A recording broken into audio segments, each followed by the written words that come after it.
The University of Mines and Technology spent 1 year to develop and test the technology. A test was first conducted in the Prop Basin to find out how it would assist in cleaning the country's water bodies.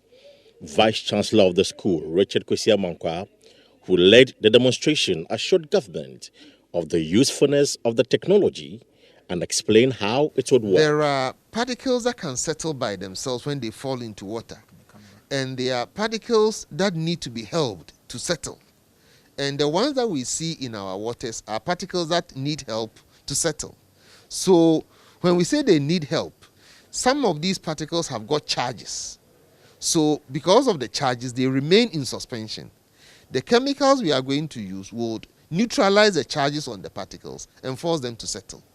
So we have to estimate, for instance, the volume of water in the Pra River, and we know that it's around 5 million cubic meters. So knowing how much you need for 1 cubic meter, you can estimate how much you will need for 5 million cubic meters. Is it for free? Certainly cannot be for free. He is also certain that the water would be safe for drinking after the purification exercise. The suspended solids, once they start maybe falling into the bottom of the river, naturally they will occupy space.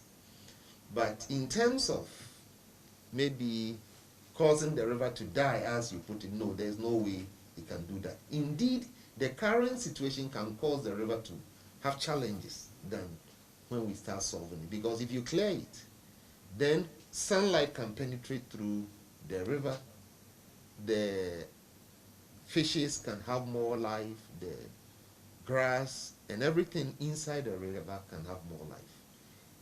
This current situation is worse than what we are going to do. Ours is much, much better. There will be no problem.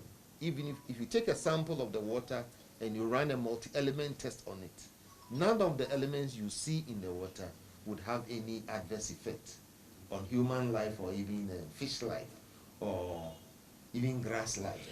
Deputy Minister for Lands and Natural Resources, George Mekuduka, who is excited about this technology, observed that 300 river guards are being deployed to patrol the river bodies.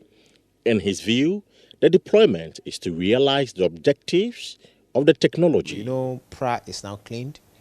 There's no mining activity ongoing in the river Pra.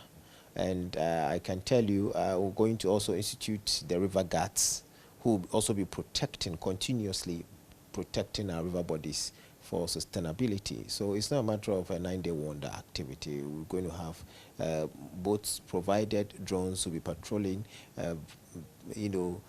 post officers at vantage points, and they can also report accordingly to the appropriate authorities. We're recruiting from along the villages of the river value chain. So they're coming from the communities? From the communities. We're not sending anybody from, where we don't have river, but they need to protect from where they live so that they can practically be monitoring day in, day out. So we getting them, collaborating with the chiefs and opinion leaders to get them, and people who will also be ready to work and protect these river bodies. So how many are we looking at?